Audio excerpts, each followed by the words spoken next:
I shoot for the moon, but I'm too busy gazing at stars. I feel amazing and I'm not afraid. I'm not afraid to take a stand, take a stand. Everybody, everybody, come take my hand, come take my hand. We'll walk this road together through the storm, whatever weather, cold or warm. Just letting you know that you're not alone. Holler if you feel like you've been down the same road. Hello and welcome to the Alec Italiano show. I'm Alec and this is my podcast. Generally, this show will be about the Western Pennsylvania region and as well as the Pennsylvania policies in general. Now, to give you some background on myself, I was born and raised here in Westmoreland County, a microcosm of the broader workforce problem our country is dealing with right now, and that's where I would like to begin.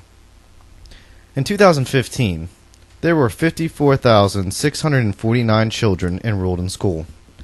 In 2012, that number fell to 49,129, a 10% drop in a mere 7 years.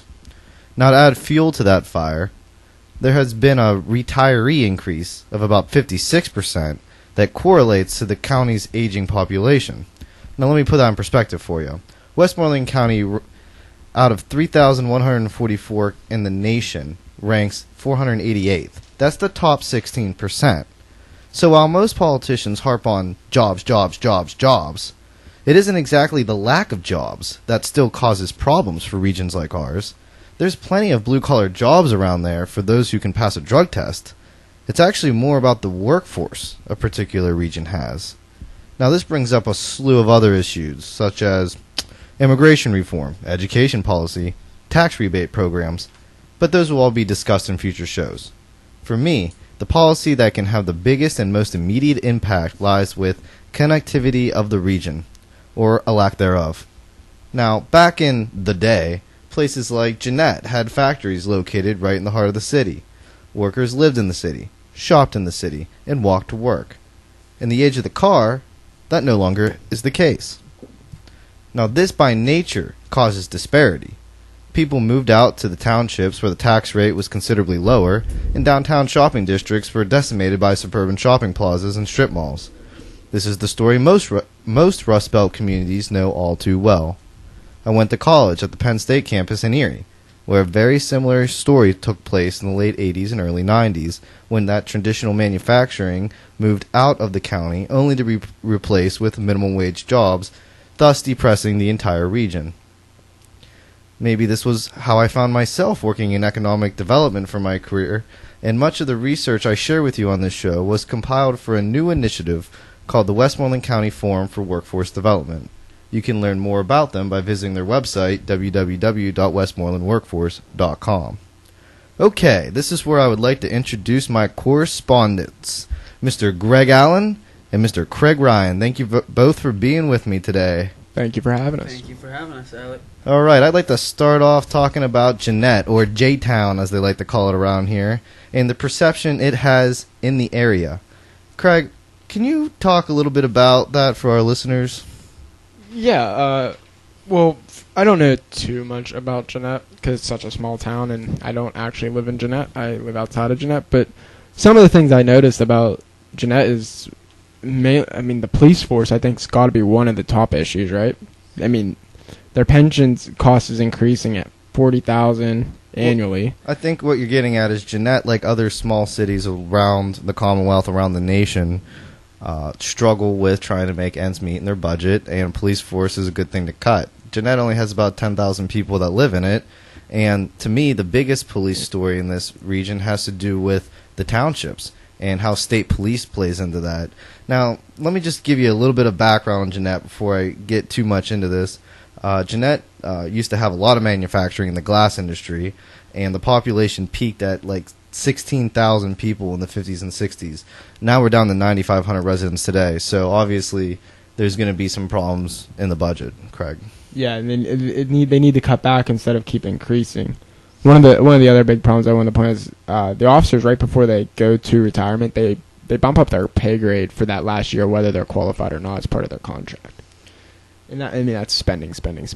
Right, and then it becomes a negative cycle. Now, Greg, you grew up in the area. Wouldn't you say that there is a negative perception around Jeannette? People don't necessarily move into Jeanette to go to high school. I was gonna say my mom was raised here during its heyday, back in like the 70s, 80s, when it was at its peak. Now, as far as the narrative surrounding Jeanette as we grew up was when Hempfield was going to finally absorb Jeanette school districts, and whether or not it even made sense to have such a tiny school on the fringes of Greensburg that's not Hempfield. Because Hempfield majority surrounds.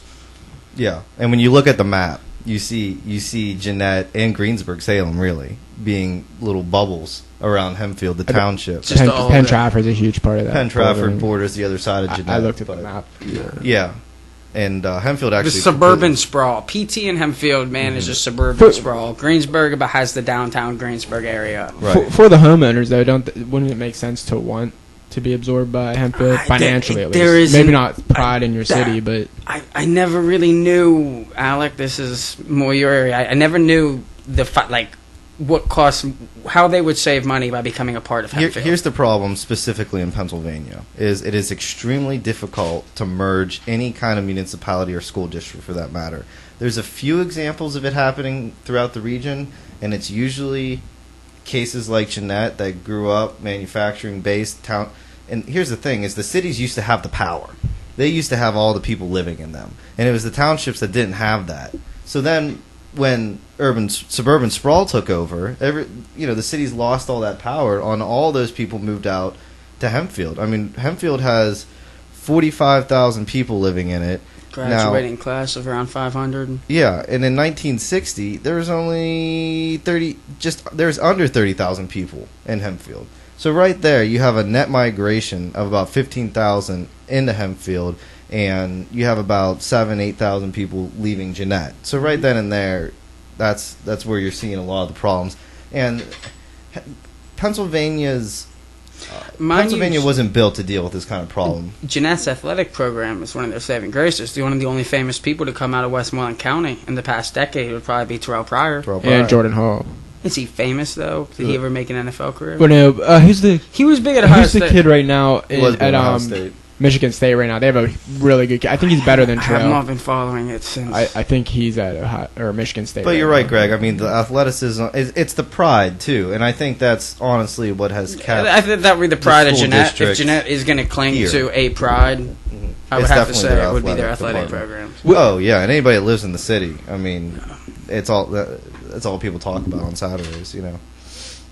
If they would cut, don't they have a lot more so than Hempfield? Yeah, a lot more so. Jeanette has their own garbage and recycling, all their own everything in house. Yeah, and see, is that's that more expensive or is that less expensive? Well, would it be less expensive to just hire an outside contractor? It's less the problem than it is the tax base isn't spread out very, very wide.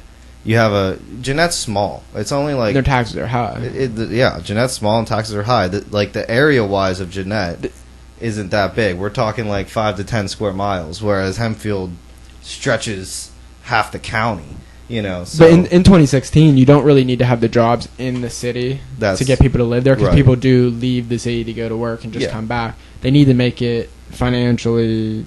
And that was the point I made in my monologue. Is the jobs don't necessarily, and this is what that's my criticism for like conventional economic development wisdom, is just bringing the jobs into a town isn't necessarily going to save the town, you know, because they need to cut and bring the taxes down for them. The taxes are a big issue, you know, and I know how you feel about the tax. You know how I feel about that. Yeah, and it is true. I mean, we're talking 3 mills in Hempfield, and we are talking over 30 in Jeanette, 32.62 to be exact. So, I mean, that's huge. Yeah. That's huge. I mean, not only do people... It sounds like maybe if Jeanette paid some more taxes, they might have less problems. But then more people would just leave Jeanette. Hey, or maybe Craig, if you never said you're anti-state tax. You're against federal government. But the local government, somebody has taxed somebody at some point. I don't like the income tax. I'd rather it be...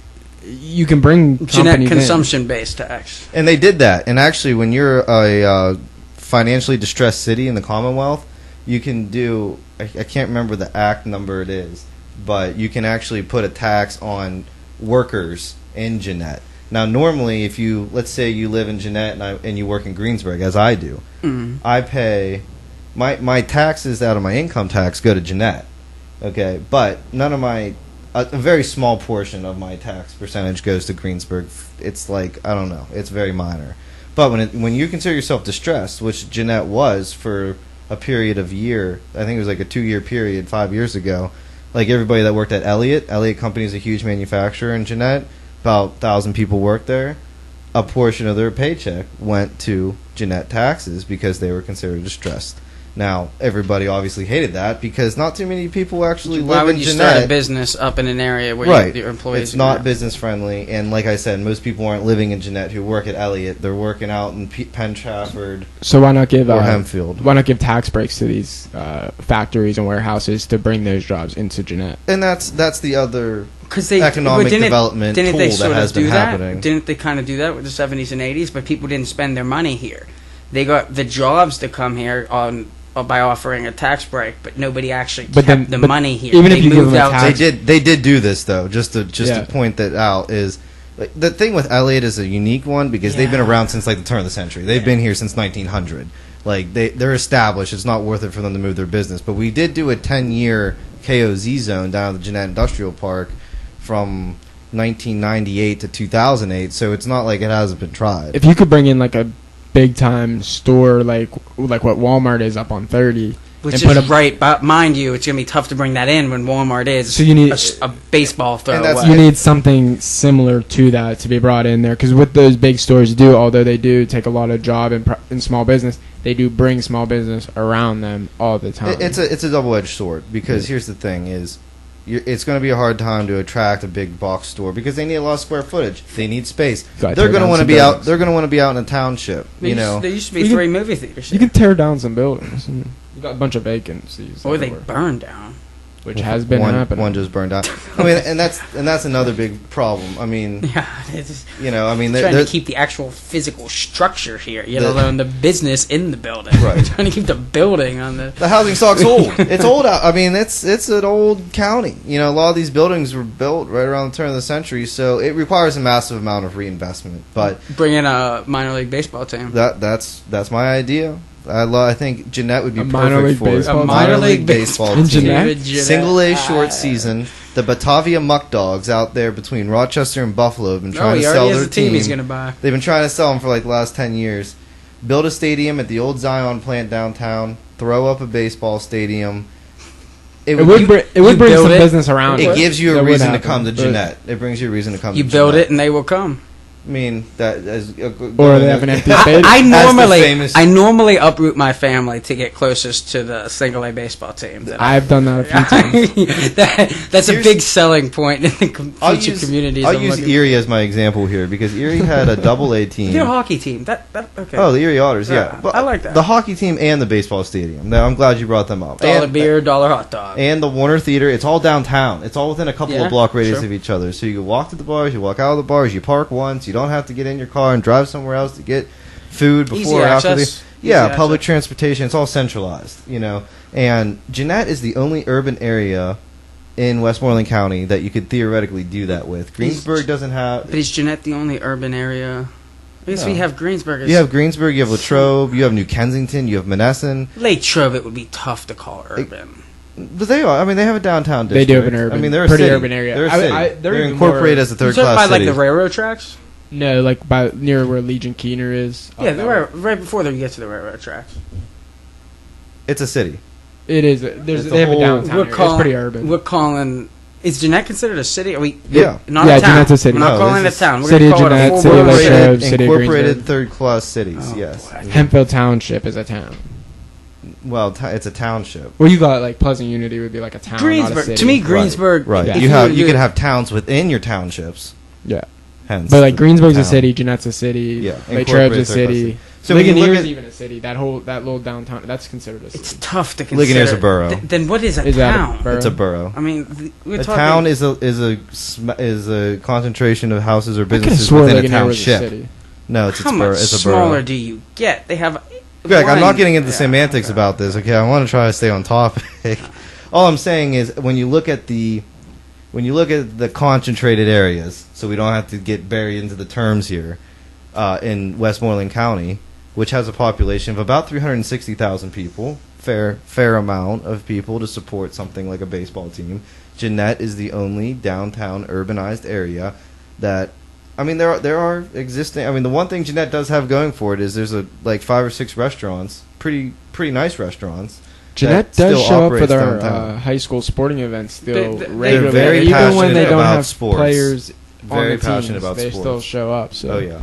you do have that. So I mean, you know, there's a baseball heritage in Jeanette. I mean, probably more so than other places in the area. Baseball. I thought it was more football. actually. Sports, Not baseball. sports in general. Yeah. I think if you got a basketball team here, you'd have a better shot. Well, maybe. Yeah. And the other bright point I want to bring up about Jeanette before Very true, before we move on to the other Like a parts small- of this I think show. basketball. Basketball, would I think, be would be better the than more- baseball team. Their season's longer too. We're getting off topic here. I think Well, no, any- we're still You on brought topic. it up as your You idea. brought to it back launch- as You're baseball. portraying Jeanette as a city comparable to Greensburg, which I'll let it go. That's fine. But I'm saying if They were you at are one talking what At appeals one to the point, they market, were. yeah, they were bigger than Greensburg. I feel like since there's no basketball team in Pittsburgh, even like we have a baseball is team, true. we have a professional You would hockey, wanna- we got a professional football. I Why think don't a we have venue. an NBA? I think team? a venue in general would do Jeanette a lot of good. Fair.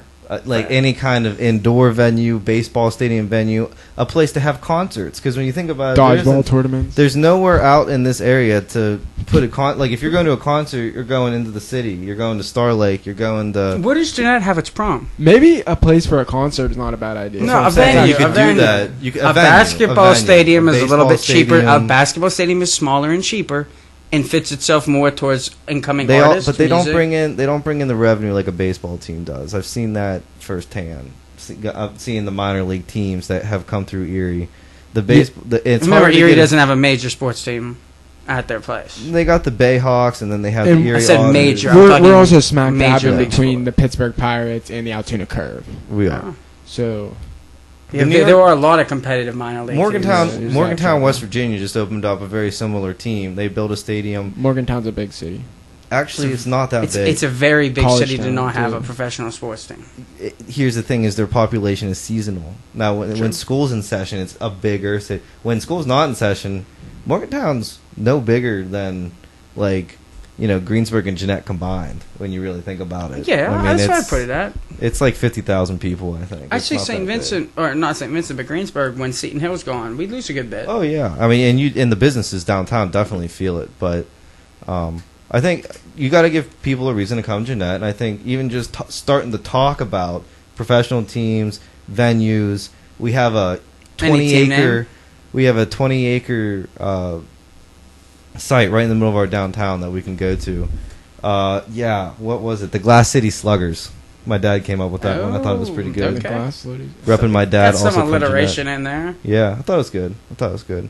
But just a couple other points on Jeanette before we move on is I think Jeanette is one of those places that could really poise when and or if Pittsburgh ever takes off. Now, Pittsburgh's been talked about as this like great city, I would say Pittsburgh up is and taking coming. off right now. It has, but I'm when you actually look at surprised the we've made it numbers, to where we're at. We got an international rapper. when you actually look at the numbers, I mean, Pittsburgh has gained. We have I think arrived. Pittsburgh has gained Two of them, notoriety. too. Don't get me wrong. We have two of them. We got Mac Miller and Wiz Khalifa. International. Mac Miller is not going He's to be not- able to sell tickets overseas. Can I he? think he does. might. Okay, I never think mind. he I'm does. not trash talking Mac. He might. I think the only one that doesn't is Wiz's co-guy. Who's that guy that Wiz always has featuring on his songs? I'm pretty sure this guy's only wealthy because he features on Wiz I songs. thought all of that was What, Taylor Mac Miller? Gang. No, not Mac Miller. Mac Miller doesn't really feature with Wiz. I haven't No, been who's fo- the... I'm waiting. I got my I can't plan think to of the open. guy's I'm name going to right open a now. casino with Wiz one day. I got to keep that plan under wraps. So the point is, Pittsburgh has gained some notoriety, but really, when you look Why at the didn't they numbers, just get the casino? when you look at the Actually wanna put a numbers, casino. the population hasn't really grown. There's too much competition from a casino right now, and they're not really as much of an economic driving force as people think. Yes, they create money, they create public money, but it's not the be all end all. I think you're still better off going with a venue. It's a much more sustainable I do like path the venue forward. idea. That is. Casinos generally have venues. They do generally, but how big of a casino are you actually going to be able to build in Jeanette when you have Lady You Luck could- Casino I mean, there's down a- the road, and you have Rivers Casino that just opened up, Lady and Luck people like Casino. to travel. Nemacolin is not a casino that any casual person in this area is going to. It is expensive, it is overpriced, and you don't go there to actually gamble. That's That's a within rich an hour person's of here, and people do it. It's a rich person's play toy. It's a tiny little one-room casino. We're not talking. You could put that with the Meadows. All I'm saying is there's too much competition, and I've seen it. Like you had the Erie Casino, and you had 4 other casinos within like a 2-hour drive, and people like, why would you go to Erie's when you go to bigger and better ones just down the road? Why would you go to the Jeanette Casino when you could just go into Pittsburgh and get the real experience? I think the first thing that Jeanette needs to worry about is making it financially. I can't think of the word, but like make it incentivize people to move here. Right. Well, and they were doing. I mean, that's why I moved here in the first place. Yeah, they had a home. They had a first-time home buying incentive. I mean, yeah, and I've seen that on their website. The policies are there. Policies are there. It's just going to take. They got a nice break when they sold their sewage infrastructure, and they got like $2 or $3 million. I think $2 million, and that was able to let them refinance some things, and they saved a lot of money in interest. So, you know, a lot of kudos to the new city manager Michael Nestico for, you know, having the foresight to do something like that. So I think that's what everyone's saying. We're going through a comprehensive plan right now. There's a lot of good things happening in Jeanette. You have some gentrification that's probably going to come down from Pittsburgh. Some people it's affordable to live here. I mean, you can buy houses here, pretty nice houses for under $50,000. Pittsburgh's pushing people out. Pittsburgh's pushing people out, and I'll harp on public transportation for a little bit here because I think once you successfully connect Jeanette to the rest of the region and to the rest of Westmoreland County, for that matter, I think it gives it a real fighting chance, you know, to get out there and really make themselves a region again, because Jeanette's big enough to have almost 20,000 people. Like, Jeanette's at half capacity right now. It has room to grow. You know, I mean, I would say every other house is vacant, so. I wouldn't say every other house. Every house on this street is not vacant. No, but you're in a better area. You drive around Jeanette, you see a lot of for sale signs. It's just that simple. So, and they can't sell for under $100,000 a lot of times. So and to get back on the education, just to end it on the Jeanette topic for this. I mean, you know, this is where something like a countywide school district or something along those lines, where you spread out that tax base. Everybody in Hempfield's going to hate it. And everybody in Penn Trafford is going to hate it, and everybody in Unity Township is going to hate it. I don't have a problem with it, but Hempfield would never accept that deal. And that's the problem. There's too much leverage. So at least we've identified the problem. So Hempfield? The Weasels. There we go. Section 1 over.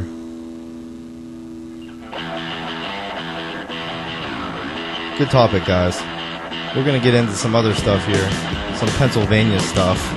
Pennsylvania. Are we live right now? Yes, we are live. If your I thought you were going to commercial break. If your question is why are we talking about Jeanette, the question you should be asking yourself is why not Jeanette? Why not Jeanette? Why not Jeanette? Why not Jeanette? I like that. That's like if we're making America great again, you gotta start here. Let's make Jeanette great again. I would put a wall between Jeanette and Greensboro. I think that's the problem. We do not clearly define borders. Let's keep Alec comes from an area, Lincoln Heights. Is it Hempfield? Is it Jeanette? I don't know. I grew up in Jeanette, but not really. You are on the other side of Route 30, as far as I'm concerned. Right, exactly. You're on the other side of the route. Exactly. And I don't mind bleeding. Any old time to keep me waiting. Once again, this is the Alec Italiano show. I'm your host, Alec. For our next topic, I'd like to look more at the macro Pennsylvania picture here and how it relates to the current presidential campaigns. Now, this is a big thing going on right now, obviously. And I read a recent article in the New York Times, The Upshot, which is like an investigative division of theirs. They came out with an article on September 16th stating that the entire election could probably just be held here in Pennsylvania. The article states that if, quote, the rest of the nation sat out of the proceedings, and the result was based solely on what happened in Pennsylvania, there would be about a 95% chance it would match the national election. Now, Pennsylvania has gone blue in the past 6 elections, dating back to 1988 when it went red for H.W. Bush in his second-term win. It also went red for him in his first-term win, and then for Reagan before that. But other than the 80s, Pennsylvania has largely been Democratic because of the strong manufacturing and blue-collar base that resides here. Now, Trump may be changing that, though. Greg, how's he doing that? Well, I would think one of the main two issues are there is a legitimate portion. We have a high gun concentration in the middle of the state. Probably one of the highest in America on guns per person living there. Okay, I agree with you there.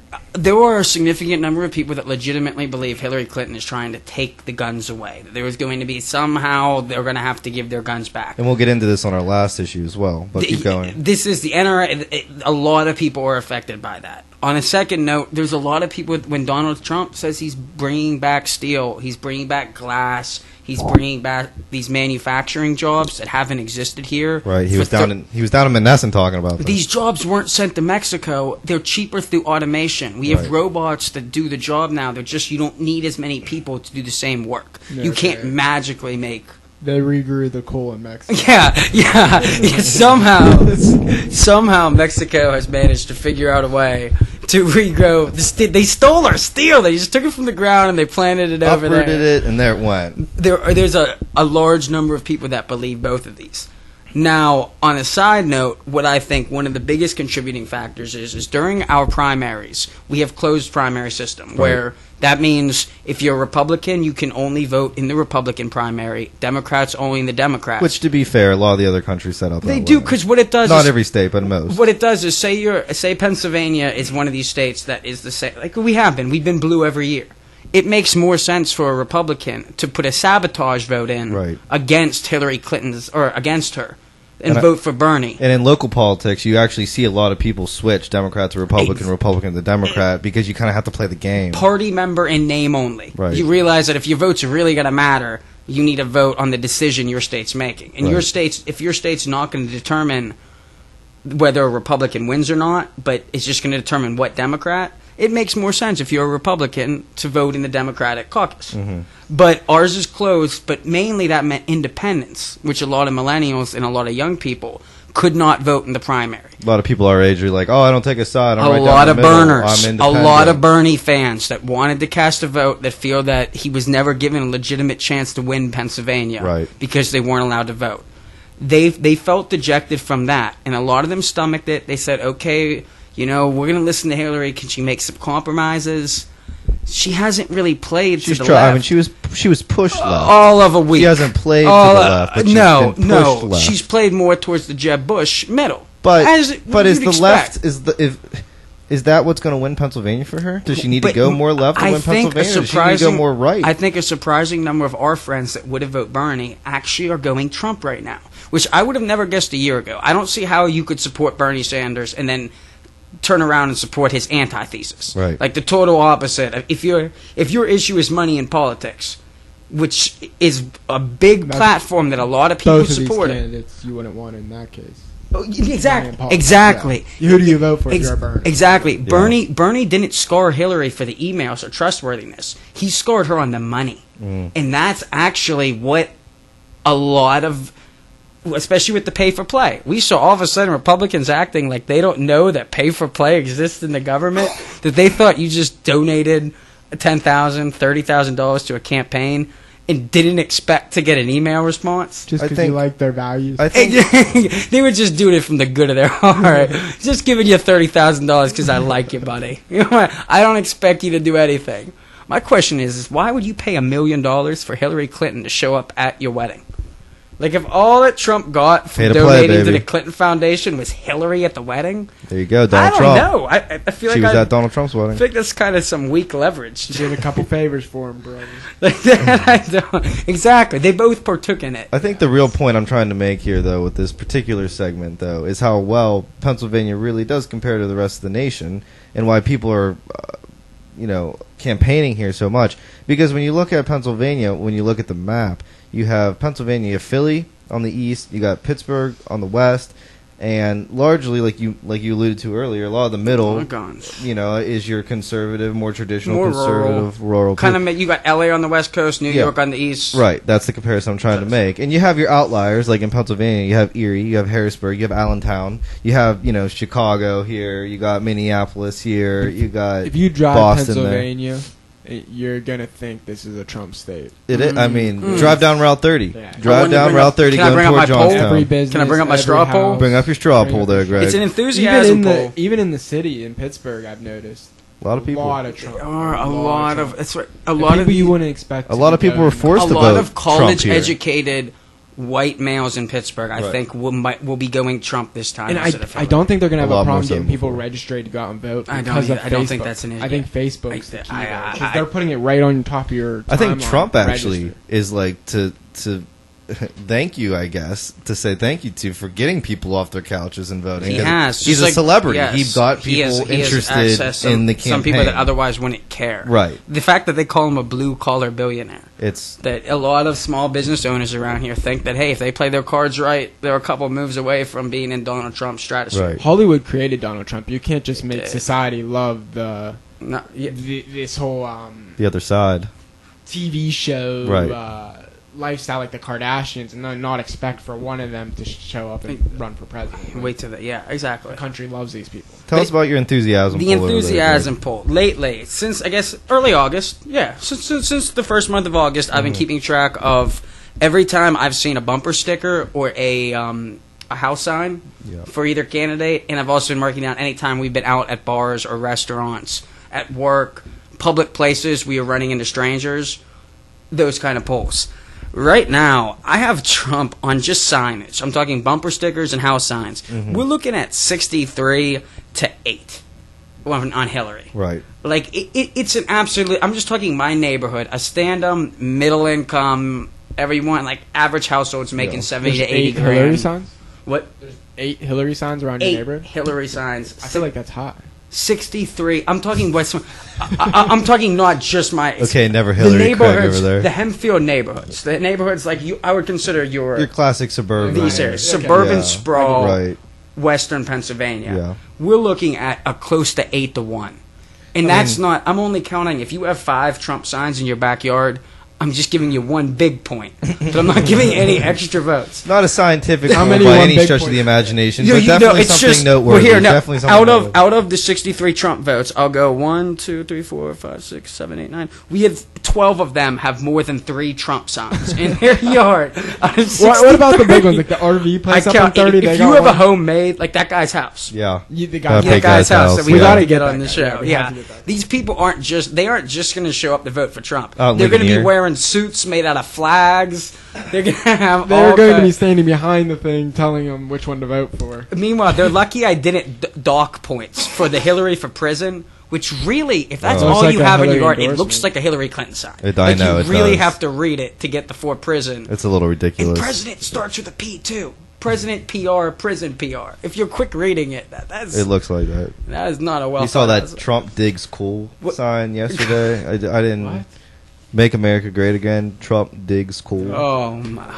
We saw that out there. On Oh 51. yeah, I forgot. Oh, that was homemade. It looked like. No, well, no, it didn't look like it was homemade. It It's looked a like he big went out there sign. and physically bought that sign. Yeah, but you can get Oh, them yeah, made. he- On our yeah. way to Cedar Creek, Homemade yeah. still that way. You Oh can yeah, when I say design it homemade, I and mean he get it went to a sent. store and Oh. had it professionally made for his home. Yeah, That's- you can go that's right not online and homemade. Yeah, put this in is whatever this you want isn't and get something put that I on think with is the sold on background. the Trump website. Probably not. He might have gone and had that printed, like custom made. Is probably the better word.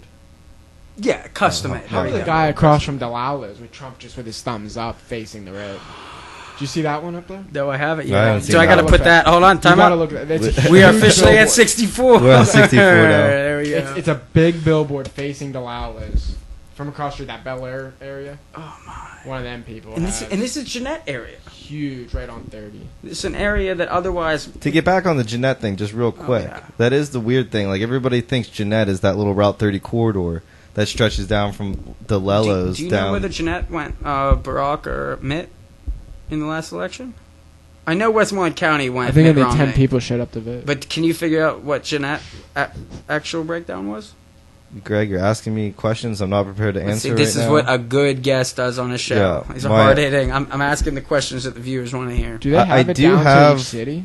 I do have the other, like, how the recent elections went in Pennsylvania overall, but I don't have it broken down by voting precinct. That's actually kind of hard to get. I know Westmoreland County as a whole. I don't know if would they release it by the city?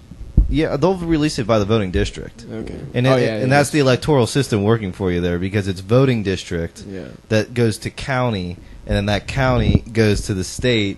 So, like a lot of people say, does my vote really matter? Sometimes it doesn't, depending on where you No, live. it's- I mean, you're better off moving to if you are conservative, you're better off moving to a conservative place if you want your voice to be heard. True. And the same goes for liberals. Because if you're a liberal living out in the middle of nowhere, your vote really is meaningless because it's not going to go toward your candidate. It's going to go toward the electoral college of your county, and if the overall vast majority is going to be conservative, I don't think a lot of people understand that. I feel like that's something we're going to be addressing more in all of our shows. I think you're right. Is this whole... How much does your vote actually matter? Right. When you say you have a voice, what does that mean? How loud is your voice? The Electoral College was designed when we didn't have all this technology, and we were a much bigger world.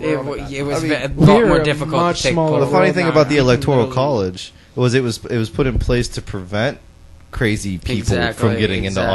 office, Yeah, that for is lack of true, a better too. term. Exactly. Same thing with the delegates And in the primaries. The funny thing is, 50, 70, 100... We could do a whole show on when did the electoral college come into how play, the Greg? electoral process has evolved. Don't you have that number off the top of your head? No, I don't, because it has. We have a different with the super delegates now. The super delegates That's is something that recently is new. The new 80s. post 1980 Yeah. that had to do with the Jimmy Carter election. Right. That's primary, though. But that It had plays into it. that had to do with back in the day. The electoral college was really the only way to tally votes. It's basically you represented a county, your county voted, and it had one person cast their vote based on a population.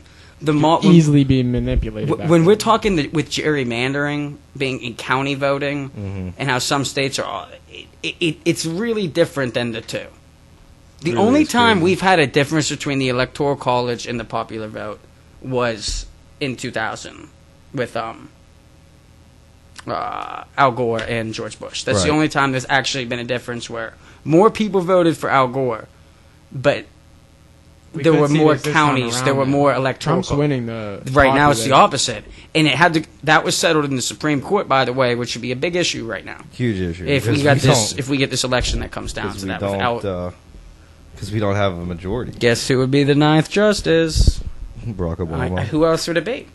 I don't. If we have a hung court, if we have a 4-4 vote, Do you think Brock wants to go bigger? They're like to the UN or anything? what do you mean?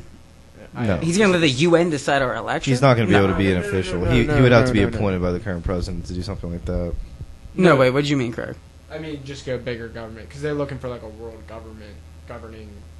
What do you mean bigger government? They're pushing for this world government. one world- Globalization, Globalization. which is happening. Yeah. So you think he wants to be the justice?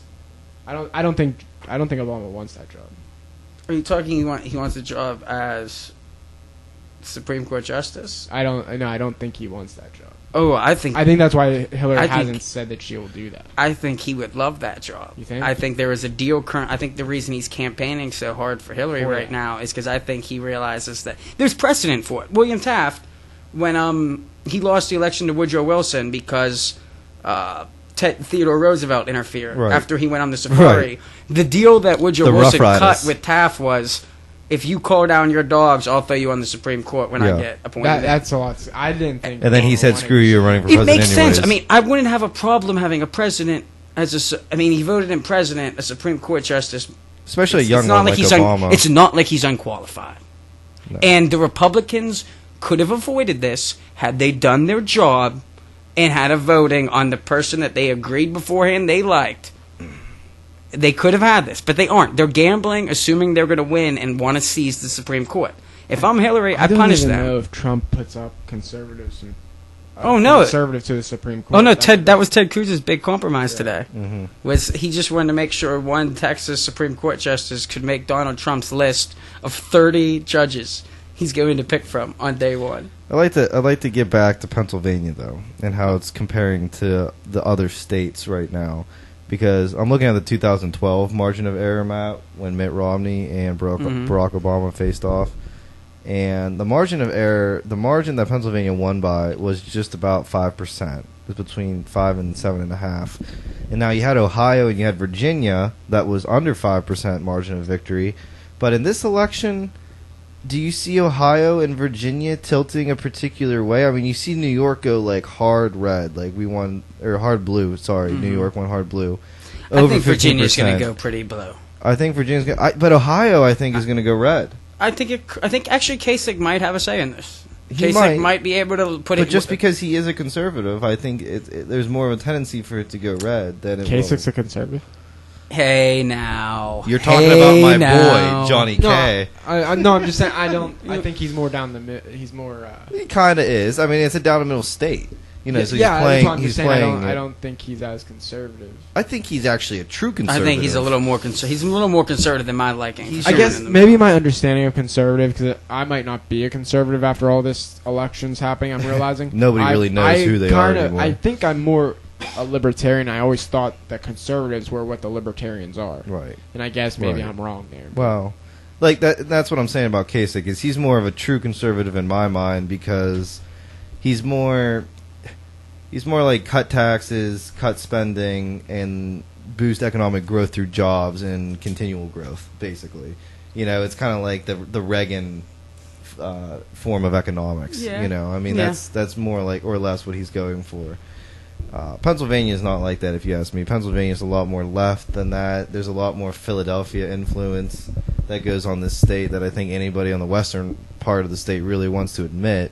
But that's really the truth of the matter. I mean, and when we get into the Electoral College area, you're looking at the county surrounding Philadelphia to have more of an impact on the election within Pennsylvania than other places, because, like, I look at Erie. Erie's going to go blue because they have 100,000 people living in the city. But when you get outside the city, Erie area is really rural.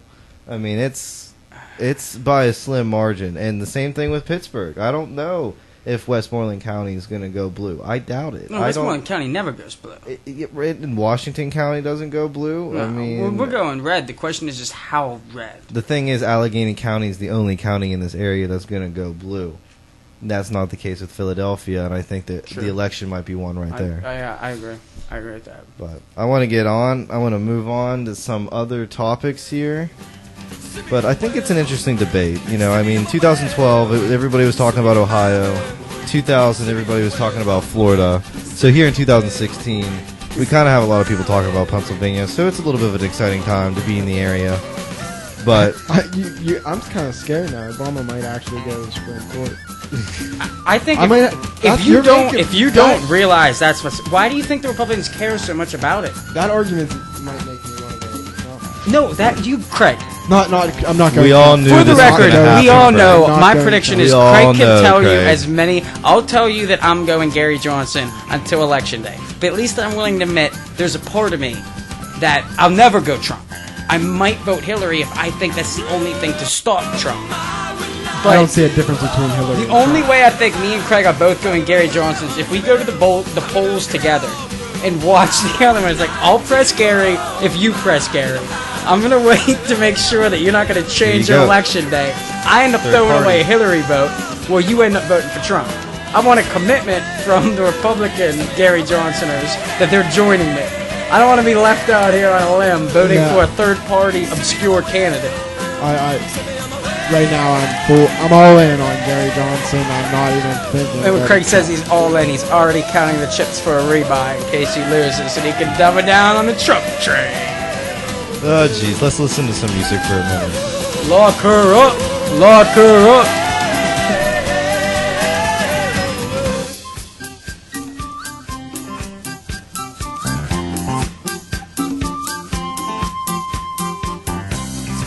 And welcome back to the Alec Italiano show. Even though I'm already sort of breaking my rule of keeping the content primarily about Pennsylvania, I'd like to end this program talking about a particularly disturbing 7,000-word article that I found in the September issue of GQ magazine, of all places. Okay. Now, and I actually do think that this is a big issue for Pennsylvania voters in November, but the article I'm referencing, written by Jean Marie Laskus, went into detail on how our country's current gun database is compiled.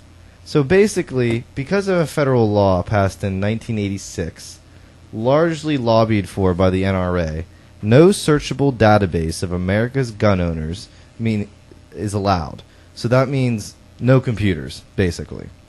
Yeah, that's right. In the digital era that we live in, it is illegal for the government to digitally compile a database of gun owners, as is the case for basically everything from vehicle registration to social security numbers. I mean, it's just astounding.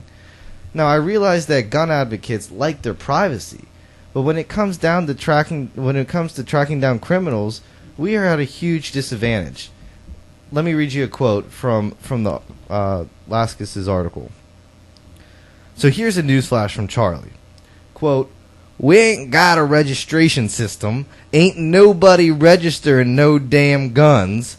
And there is no national database of guns. We have no centralized record of who owns all the firearms we so vigorously debate. No hard data regarding how many people own them, how many of them are bought or sold, or how many even exist. What we have, instead, is Charlie." Can I go smoke a cigarette while we discuss it? Charlie was a great character in this whole article. And down in Martinsburg, West Virginia, you have this guy Charlie, who's basically a genius, by the way, running algorithms by hand, organizing billions and billions of guns ever sold, and trying to figure out a way to look them up whenever they're used for a crime. Armed with nothing more than copying machines, microfilm, yes, microfilm, and extremely dedicated employees, they find a way to be pretty damn good at their jobs. They do 370,000 traces per year by hand with only a mere 50 full-time employees. Now, I get the fact that the overall Second Amendment was built into the Constitution to give power to the people to revolt. And having a searchable database theoretically gives the enemy, in this case the government, classified information. But the question begs, is it not time to fight back on the gun lobby, at least on this particular issue, and let's digitalize the damn records? I mean, what do you guys think? Am I totally off base here or what? I can tell you one thing. Your impression of Charlie and being a country Western PA kind of guy was spot on. Oh, thank really. For those of you who don't know, you really nailed it. He was enjoying that. For those of you who don't know, I do great impressions, so stay tuned. You managed to leave the Canadian persuasion out of it, which somehow works its way into every single dear impression. Canadians, they're going to come down from the border, dear, you know. Yeah, hey. Well, we're all going to be going to Canada once Trump's elected. elected. Your guns, eh? So my question, though, with this database, is it public knowledge who has the guns and who doesn't? No, it's not public knowledge. It's not public knowledge. Okay. But there is no searchable database. And that's my defense. I understand that maybe we need a database. We should have some knowledge, maybe who has guns where, so for criminal situations. But if this is something where the average Joe can go search who has a gun where, right. I'm not worried about the gun owner in that situation. I'm worried about the people who don't have guns in that situation, because then their homes can be targeted. Oh, that's interesting. I mean, I do actually see the counterpart in that's where the Second Amendment argument. Like, it's not as black and white, I guess, as the article is making out to be. And now you have hacking. I'm looking this up. I want to read the Second Amendment. Now you have hacking, so it's like, somebody could technically hack this database, and I'm sure everybody would just love the government for that. You know what I mean? I just look at what a criminal how a criminal will use these. But at the same laws time, to their advantage. like, we're talking about like Sandy Hook. Like, these people literally had to go dig through boxes to find out who owned the Sandy Hook gun. I mean, isn't that not a public what if they safety got problem? it unregistered? It's not that hard to get an unregistered gun. It's incredibly easy. and this is where the article gets more into it than I want to put out verbally on the show. But basically, it's pretty easy to buy a gun. You sign this form. There's a number for it, and that's the only record on hand of somebody actually owning a gun. When I bought my gun, I had to fill out a whole background check, information, I think I had to give my license. Yeah, I mean, you have to give information, but you have to... I feel like I personally feel like the government knows what gun I have. If I did something, it wouldn't be hard to figure out. But here's the thing, is the government has no idea. And even where you bought that gun at, here's the interesting part. Wherever you bought that gun at, that form that you fill out, that I'm going to try to figure out the number of right here as I'm talking... Are you asking for people to go in and 4473? It's form 4473. And it's this form that the gun lobby thinks is like radioactive, basically. And that's where you put down some of your information. Sometimes a social security number. Okay, that's like local. That's local laws. It's not required. You don't have to put your social security number down. Now, sometimes you got to get a background check done on you and things like that. But this Form 4473 stays at the gun shop that you bought your gun at. Okay, so let's say you committed a crime. Okay, and they're trying to track down what your gun is. This gun law, this place down in Martinsburg, West Virginia, is going from whoever built the gun, so they know what the gun is. You know, it's like, okay, then you got to go to manufacturer, then you got to figure out the wholesaler, then you got to track it from the wholesaler down to the retailer, and then they got to call the retailer, have the clerk dig through all these Form 4473s and try to find the one that matches the serial code. And serial codes are hard to read. I mean, this is like a completely archaic system. I'm not really against trying to track down the gun. law enforcement having to do a little extra work to catch a. But it's also ridiculous. Though you're really going to have to start from the manufacturer. Well, how do you go down through 4 different places? How many guns? And then here's the thing too. If that gun store closes down, that's when all these Form 4473s get sent down to Martinsburg, and now Martinsburg has to process them, scan them in. Not search. You can't search. I mean, these are people like literally going through microfilm trying to find a name or a serial number. But what do you do with all the people who already have guns? Do we even know how many guns are in the country? We don't. We can't. We have no idea. So how do we accomplish getting all those registered? You just start keeping a digital database. That's all you got to do. Transfer the title like you transfer the title of a car. Right. I'm fine with that. It has I'm a fine with number that. and it goes into a database and you're logged. I'm fine with it being like a car. It should be like a car. I don't think cars should have to be registered though either. I don't think I should have to. So you're saying that pay every year just to have my vehicle. So the gun should be more like the cars, but you don't like the way the cars are currently ran. If we're gonna go that route, I could be okay with it. I could just kind of settle with it because I'll compromise, I guess. And it is but also. I also, in my own mind, don't feel car like registration does have to do with safety, though, right? Like a car has to be registered and proven that it's road capable in case you hit somebody else and you're busted just because you wanted to gamble on a crappy car. It's you don't have to get your car inspected and everything in Ohio. They will drive cars emissions? on fire. Are you talking emissions? No, inspection? they don't have to do emissions in Ohio. No, I know. But I don't think you even have to get two. There are two. I have types. seen some the cars that has to do with. There's emissions, and then there's your regular inspection. Your general. Right. Every state. I don't believe Ohio. Some type of inspection. Ohio does require some type of I inspection. can't imagine a state that doesn't have. It's. I think. No, I'm pretty I don't know if it's yearly. I think it might one of be the every southern 5 states years. too. I've seen cars without inspections. I mean, you can. I'm very jealous of that. that. I hate that I have to pay for something I don't really need to be. Definitely I have a newer car. I don't really need it to be inspected. I want your car inspected because if something goes wrong with your car, that could have potentially affect me. It has more to do. It has more to do with. It's not like driving is a thing that only affects you. It has more to do with the crime. Other people on the road. I see you driving away from the scene of a crime, and I see your license plate number. Right. Mm-hmm. I cannot track you down. Very true. I can tie the name. Maryland, if your car is stolen. Maryland if your and car is stolen, they can find it. Yeah. The same thing would apply to guns in this case. If a gun is stolen, and it shows up in a crime, someone takes your gun, it shows up. You can link the name to that serial number. You can call in and say this gun is no longer in my possession. And you can do it in 10 seconds. This serial number is exactly. And then you won't be held liable. You call, my gun was stolen. 10 seconds later, it's used in a crime. Now we can clear you in the court of law. Yes, because you said this serial number was in my possession. Now it is no longer in my possession. Right. I can't be held accountable. You can't be if held. Someone steals your car and commits a crime. If you report it stolen, then the cops are going to look and go, clearly the guy who stole the car is committing a crime. That's not the person who it's actually registered to. Exactly. I mean, that's why you need something like a centralized database. I mean, yeah, I can deal with that. But I was going to say, though, just real quick, you're not into too much detail, but Maryland and Alabama only require safety inspections on your vehicle when they're transferring a title or during sale. Only 17 states have periodic annual or biannual safety inspection programs. No, but when the sale goes, you have to prove that when the the car sale is goes, you yeah, have to have a title. You can have the, you need a title. That's all I'm asking. You need a title. I'm not asking for you to bring in your gun once a month to get inspected. Right. I'm just saying when you sell it, I need to know that it changed hands. Right. Yeah. So you know who's now legally responsible There's for a this paper gun. trail. If it shows up in a crime, I just need to know who is legally responsible for it. Right. That's the only thing. And to me, I'm not a But gun. now, how do you handle when somebody passes away and that gun ends up in somebody else's hands? You transfer just like the you title, transfer your money, just like you your transfer a car. You transfer in your inheritance. My yes, dad you're gonna has have a to pay a car. small fee. But what if the to do person the title dies and transfer. we don't have any idea where that gun's at? I mean, it's not the be all end all situation. I mean, I'm just there's holes. I mean, there's holes Would in never. the current car situation. You could have a car that's not licensed. You could have a fake license plate. I mean, there's rules put into place to prevent that kind of stuff.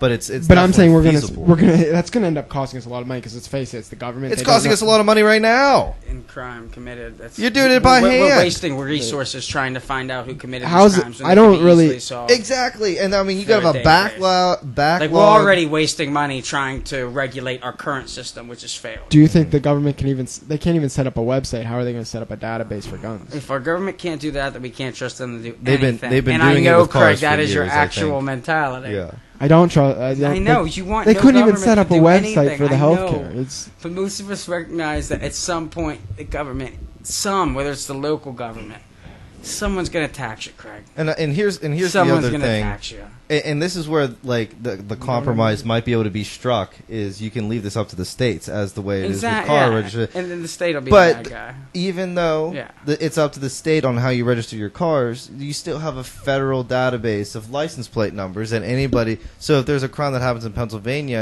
and the car is in Ohio, you know the people in I was Ohio gonna can say, still look it well, up. that's like the problem with Chicago and like guns. You may not be able to buy a gun in Chicago, but you can in every state surrounding Illinois. Right. So what's the point? You can just get the gun illegally in the bordering state and move it in. Which I think is kind of dumb. Which to be is why honest it with can't you, be but- statewide. There has to be a national register. It has to if be you want to people- go with the national registry, go ahead. All I know is 3D printers are going to be in every house within the next 10 to 20 years, and we're going to be able to just print a gun when we want it. So it doesn't really matter. Oh, in that event, Craig. I mean, okay, we're screwed. Then we're just gonna It's have kind- people I mean, walking around That's with the way the technology is heading. 3D AKs. Really gonna have. They've already printed 3D guns. That's one of the concerns about the 3D printers is that they've printed the AKs. Currently, Why I could- think the last I Can you seen they 3D did- print a car? in steps. Yeah, they've 3D printed houses. That's a And they something going function on. just like a normal. 3D printers. They're just really expensive right now. It's like the phone was in the 90s. That's where we're at with the Because printers. I'd That's what I'm saying. In the I'd next have to 10 see to it in 20 action. years, that's going to be in every I'd have to household. use one of these 3D printed guns to actually believe they're the same. Look as it a up on regular- YouTube. It's on YouTube. I know. I mean, the I know. potential- I mean, I This guess is the you kind need- of thing you need to put it in YouTube your will hand, not sell whatever. me. I'm gonna have to see a gun Yeah. that someone printed themselves. Yeah. The potential And see if it functions for the same as a 3D normal printing gun. I mean, that's we're talking. We're talking future, a major. We're talking within 10 we're talking years. future expectations. And Within 10 years. we can get. We down- already have them. And in future shows, I'd love to get into something like self-driving cars and the impact that could potentially Pittsburgh. have. Yeah, that's a good local story with Yeah, it is a Pittsburgh good- being and actually, that's a good preview. a That's, good. that's what we're going to talk about yeah, next show. Transportation. We're going to get into the transportation realm a little bit. We're going to talk about self-autonomous cars, Uber, the impact that they're going to have on the market. But I would like to thank both of you, Craig and Greg, for being on the show and being my correspondents so far. I'd like to say you're welcome for my presence. You should be thankful. yeah. Congratulations, Alec. You're Thank two you. of the best guests Thank for you. your first debut show that you could have possibly had. This is the first show. This is the Alec Italiano show. You can I'm glad listen you had to it. I'm it. glad you Actually, congratulations to the listeners. Congratulations. You guys Thank you for listening. Thank you for listening to our first show. You can read more and hear more at editorialreview.us. That is editorialreview.us. And I just want to leave you. We got more on- shows coming. Plug your partners here. Yeah, let me plug my two correspondents here. We got Greg Allen over here Yep. coming up soon. He's got a great political show lined up for you. We're gonna get. We talked about the election a little bit here. a lot in this show. heavy election oriented. We're gonna get into that a lot more. Yeah, if you're into the election, go. A listen debate to Greg's preview show. this Sunday. We're gonna get a debate preview, some predictions going in, things to watch out for. Strategy. Greg is on board with Yeah, that stuff. and then That's- Craig over here, he's got something else in store for us. He's got some interesting commentary. Craig, Craig has some interesting policy suggestions here. something you actually say? worth I have some listening solutions. to. I got some. Craig, how would you describe the best federal government in your view? Clean, right? One that you Not don't existent. even realize is there. Not You existent. barely know they're You could there. fold it up and put it in your pocket. It is so tiny. You could you'd be able to just knock on the door and say, "Hey, how you doing?" Watch I where know. you step, you might trample it. I don't know. All right, guys, I got to cut you off there. We're coming up on our hour break. I just want to say one more time to our listeners, thanks for listening. This is the Alec Italiano Show. And saying that this song